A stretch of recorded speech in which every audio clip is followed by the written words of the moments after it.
तो दोस्तों आज हम फिर से आपके लिए लेकर आए हैं देश दुनिया की सभी ताजा बड़ी खबरें। फटाफट एक एक कर विस्तार से आज आपको बताएंगे, तो वीडियो को अंत तक जरूर देखें। दोस्तों वीडियो बनाने में हमें काफी मेहनत लगी है, तो वीडियो को दिल से लाइक कर दें। जी दोस्तों, पहली खबर में आपको बताएंगे कि कोरोना को लेकर मोदी अमित शाह को लगा बड़ा झटका। अमेरिका के बाद चीन ने भारत की मदद करने से किया इनकार, रोक दी भारत की मेडिकल सप्लाई। मोदी को दिया है चीन ने बड़ा झटका। तो वहीं आपको बताएंगे दोस्तों कि चुनाव आयोग पर भड़का मद्रास हाईकोर्ट, कहा इन्होंने फैलाया पूरे देश में कोरोना, दर्ज हो इन पर हत्या का केस। तो वहीं आपको बताएंगे दोस्तों कि असदुद्दीन ओवैसी ने बीजेपी को किया चैलेंज, कहा भाजपा बताए पीएम केयर फंड के पैसे से मोदी ने कितने खरीदे हैं देश में वेंटिलेटर्स। तो वहीं आपको बताएंगे दोस्तों कि कर्नाटक में बेकाबू हुआ कोरोना, येदियुरप्पा ने कर्नाटक में लगाया 14 दिनों का फुल लॉकडाउन। तो वहीं आपको बताएंगे दोस्तों कि कोरोना की मौत के आंकड़े छुपा रही है मोदी सरकार। डेटा छुपाने के लिए राज्य सरकारों पर मोदी ने बनाया है दबाव, खुल गई है भाजपा की पोल। तो वहीं आपको बताएंगे दोस्तों कि कोरोना प्रकोप के बीच किसानों का आंदोलन खत्म करने से इनकार, दिल्ली हरियाणा उत्तर प्रदेश के बॉर्डर रहेंगे बंद। तो वहीं आपको बताएंगे दोस्तों कि बंगाल में 7वें चरण का मतदान हुआ संपन्न। कोलकाता में ममता ने वोट डालने के बाद जीत का कर दिया दावा, भाजपा के उड़े होश। तो वहीं आपको बताएंगे दोस्तों कि कोरोना वायरस पर विदेशी मीडिया ने मोदी को बताया बेवकूफ, कहा मोदी के गलत फैसलों से भारत में बिगड़े हुए हैं हालात और बढ़ रहा है पूरे देश में कोरोना। तो सभी खबरों को बताएंगे दोस्तों, वीडियो को लाइक कर दें। इसी बीच बता दोस्तों अगली खबर की ओर, तो कोरोना को लेकर मोदी अमित शाह को लगा बड़ा झटका। अमेरिका के बाद चीन ने भारत की मदद करने से किया इनकार। जी हां दोस्तों, आपको बता दें ये बड़ी खबर सामने निकल कर आई दोस्तों कि भारत में बढ़ती कोरोना महामारी के बीच चीन से आज मोदी सरकार को तगड़ा झटका लगा है। दरअसल आपको बता दें कि भारत में ऑक्सीजन की कमी और वैक्सीन की कमी से लगातार अस्पतालों में कोरोना मरीजों की मौत हो रही है, और ऑक्सीजन की भारी किल्लत के बीच केंद्र की मोदी सरकार ने अमेरिका और चीन से मदद मांगी थी। प्रधानमंत्री मोदी ने चीन और अमेरिका से ऑक्सीजन की आपूर्ति करने के लिए कहा था। वहीं आपको बता दें कि चीन और अमेरिका ने पहले भारत को ऑक्सीजन देने का ऐलान कर दिया था और मदद की बात कही थी, लेकिन आपको बता दें कि ऐन वक्त पे अमेरिका ने भारत की मदद करने से साफ इनकार कर दिया था और ऑक्सीजन सहित कोरोना की कच्चे माल की दवाई पर रोक लगा दी थी, जिसके बाद प्रधानमंत्री मोदी ने चीन से आस लगाई थी और चीन से मदद की मांग की थी। लेकिन आपको बता दें कि आज चीन ने भी भारत की मदद करने से साफ इनकार कर दिया और चीन ने आज भारत की मेडिकल सप्लाई को भी रोक दिया है। तो ये बड़ी अपडेट आ रही है, बड़ा झटका चीन से आज मोदी सरकार को लगा है। वहीं आपको बता दें कि चीन ने 15 दिनों के लिए अपनी भारत पर उड़ानों को भी रोक दिया है, यानी कोई भी फ्लाइट अब भारत में चीन की 15 दिनों तक नहीं आएगी। और चीन ने आरोप लगाया है कि अगर हमारी फ्लाइटें भारत गईं तो भारत से आने वाले लोग कोरोना को चीन में लेकर आएंगे और चीन में भी ये महामारी फिर से फैलेगी। तो ये बड़ी अपडेट आ रही है दोस्तों कि दोनों ही देशों ने मोदी को धोखा दे दिया, लेकिन सऊदी अरब ने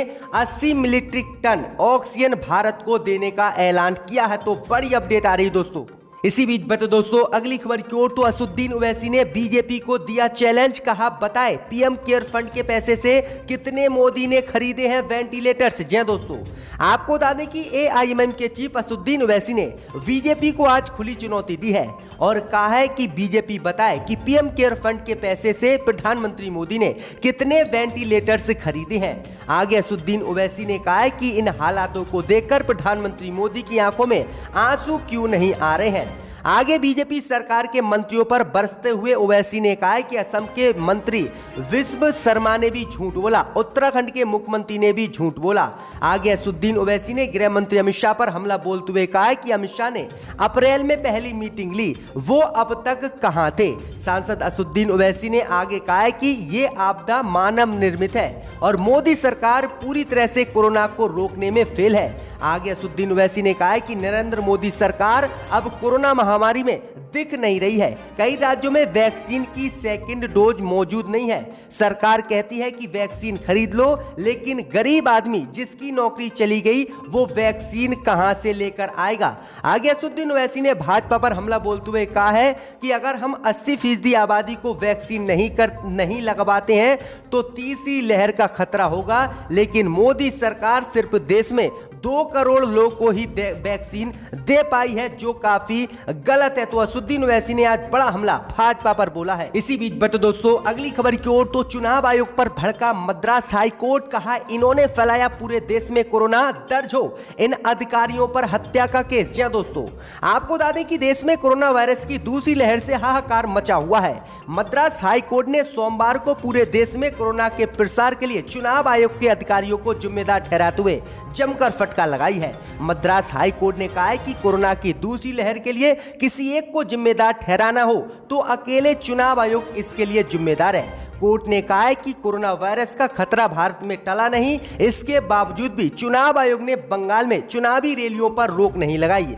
आगे मद्रास हाई कोर्ट ने कहा है कि इसके लिए चुनाव आयोग के अधिकारियों पर हत्या का मामला चलाया जाना चाहिए। साथ ही चुनाव आयोग ने कहा है कि 2 मई की तैयारी चुनाव आयोग की क्या है, अगर पहले बता दे तो ठीक है, नहीं तो हम मतगणना पर भी 2 मई को रोक लगा देंगे और वोटों को नहीं खुलने देंगे। तो ये बड़ी अपडेट आ रही है, बड़ी फटकार मद्रास हाई कोर्ट ने चुनाव आयोग को लगाई है। इसी बीच दोस्तों अगली खबर की ओर, तो भारत में बढ़ते कोरोना को लेकर विदेशी मीडिया ने मोदी को लगाई फटकार, मोदी को बताया बेवकूफ। जी दोस्तों, आपको बता दें बड़ी खबर सामने निकल कर आ रही दोस्तों कि भारत में कोरोना की दूसरी लहर से हालात बद से बदतर होते जा रहे हैं। कोरोना के लिए स्पेशल मेडिकल सेवाओं की बात तो छोड़िए, लोगों को अस्पताल में बेड, ऑक्सीजन और जरूरी दवाओं के लिए भी मारामारी करनी पड़ रही है। और कोरोना से जान गई तो शमशान कब्रिस्तान में भी जगह के लिए लड़ाई जैसा मंजर दिख रहा है। ऐसे में विदेशी मीडिया ने प्रधानमंत्री मोदी की बखिया उकेड़ दी है और विदेशी मीडिया ने प्रधानमंत्री मोदी को बेवकूफ और पागल बताया है।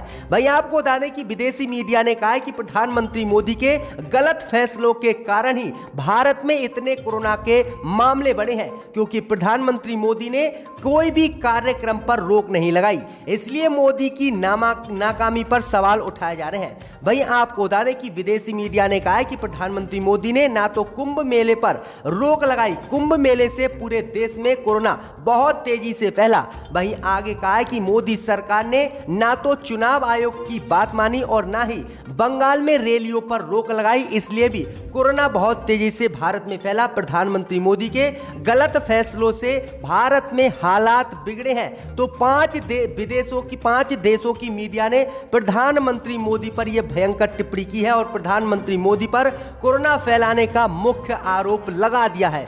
इसी बीच पर दोस्तों अगली खबर की ओर, तो किसानों से मोदी अमित शाह को लगा बड़ा झटका, किसानों ने आंदोलन खत्म करने से किया इनकार। जी दोस्तों, आपको बता दें कि कृषि कानून के खिलाफ चल रहे किसान आंदोलन की वजह से आज दिल्ली से लगने वाले हरियाणा और उत्तर प्रदेश के कुछ बॉर्डर बंद रहेंगे।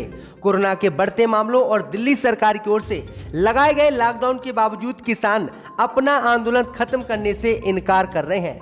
आज किसानों ने अपना आंदोलन खत्म करने से साफ इनकार कर दिया है।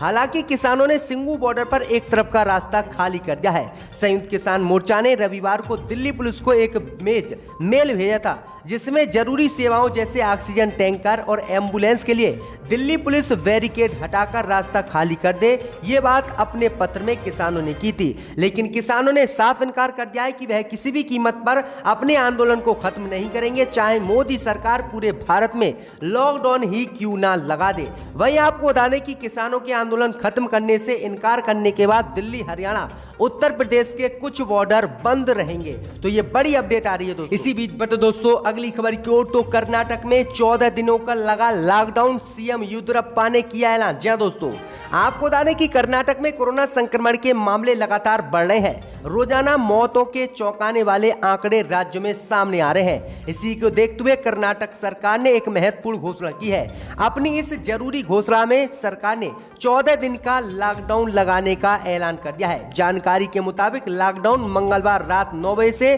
शुरू होगा। मुख्यमंत्री वीएस येदियुरप्पा ने कैबिनेट बैठक के बाद ये ऐलान किया है। वहीं आपको बता दें कि सुबह 6 बजे से 10 बजे तक ही लोगों के लिए स्टोर खाने पीने के खुले रहेंगे। वहीं आपको बता दें कि बसों पर भी संचालन जारी रहेगा, लेकिन बसों में कुल 50% लोगों के साथ ही लोग सवारी कर पाएंगे, वो भी जरूरी सेवाओं को छोड़कर। सब कुछ येदियुरप्पा ने कर्नाटक में बंद कर दिया है। तो बड़ी अपडेट आ रही दोस्तों कि अब हर राज्य धीरे धीरे लॉकडाउन लगा रहा है।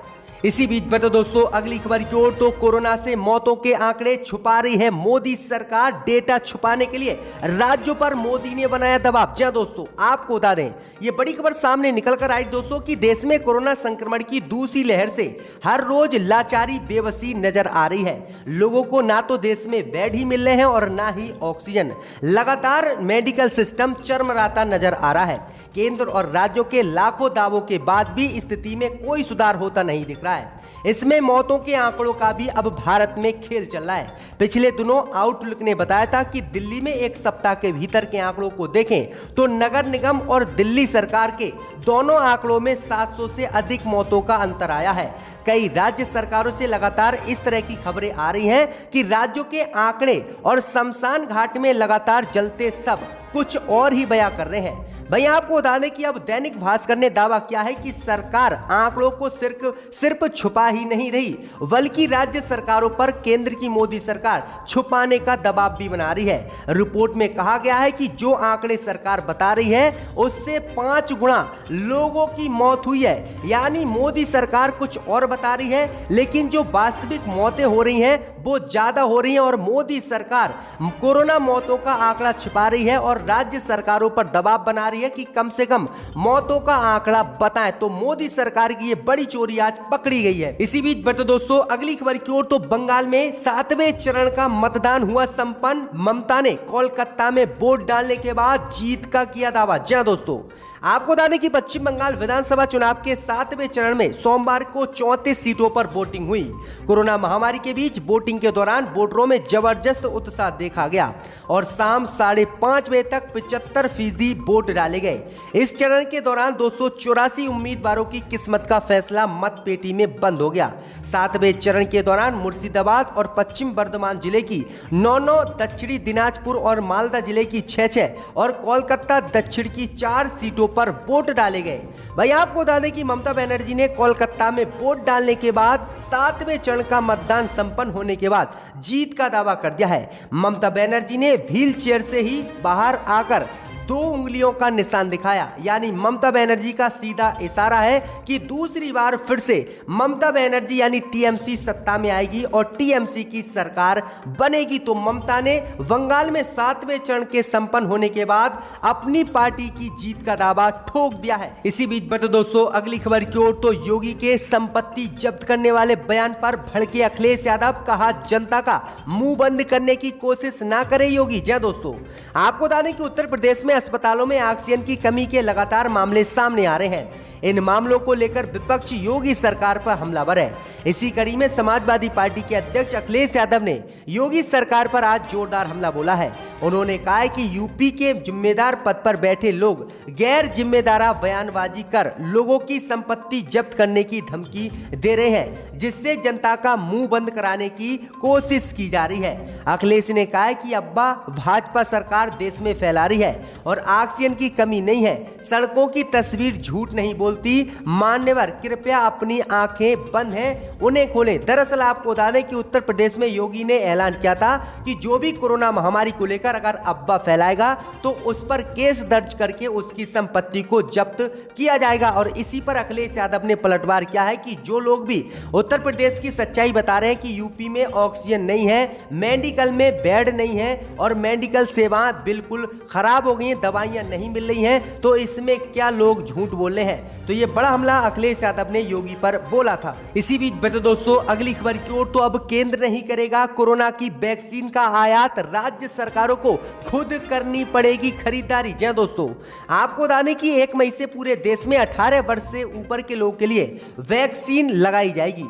केंद्र और राज्य सरकारों के बीच वैक्सीन बंटवारे और कीमत को लेकर विवाद पहले से जारी है। वहीं न्यूज एजेंसी राइटर्स की रिपोर्ट के मुताबिक केंद्र की मोदी सरकार अब विदेशों से वैक्सीन को नहीं खरीदेगी। केंद्र चाहता है कि राज्य सरकारें और कंपनियां अब वैक्सीन विदेशों से खरीदें। 2 विश्व सरकारी सूत्रों ने यह जानकारी दी है। तो ये बड़ी अपडेट आ रही दोस्तों कि अब मोदी सरकार विदेशों से कोरोना वैक्सीन नहीं खरीदेगी, राज्य सरकारों को ही खुद कोरोना वैक्सीन खरीदनी पड़ेगी। इसी बीच बता दोस्तों अगली खबर की ओर, तो लॉकडाउन में शराबों की दुकान नहीं हुई बंद तो व्यापारी मंडल करेगा आंदोलन। जी हां दोस्तों, आपको बता दें ये बड़ी खबर सामने निकल कर आ रही दोस्तों कि पूरे देश में कोरोना महामारी फैल रही है और कई राज्य सरकारों ने लॉकडाउन लगाने का ऐलान कर दिया है। वहीं आपको बता दें कि लॉकडाउन के दौरान शराब की दुकानों को भी बंद रखने की अब देश की जनता ने मांग की है और चेतावनी दी है कि लॉकडाउन के दौरान शराब की दुकानें खुली रहीं तो व्यापारी मंडल के युवा इकाई आंदोलन के लिए मजबूर होंगे और पूरे देश में आंदोलन करेंगे और शराबों की दुकानें लॉकडाउन के दौरान किसी भी कीमत पर नहीं खुलने देंगे। वहीं आपको बता दें कि व्यापारी मंडल के आंदोलनकारियों ने कहा है कि लॉकडाउन में लोगों को रोटी नहीं नसीब हो रही है। अगर मोदी सरकार ने शराबों की दुकानें बंद नहीं की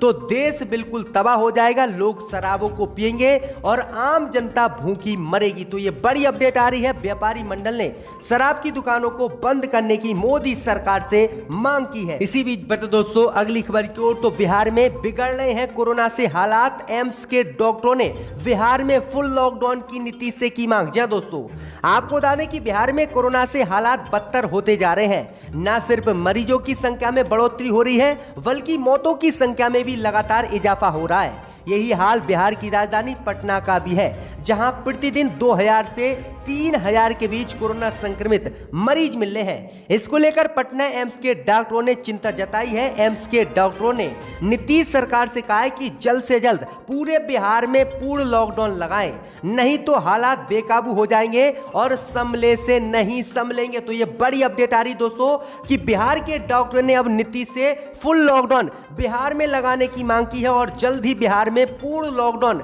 लग जाएगा। स्थली को वापस लिया जाए।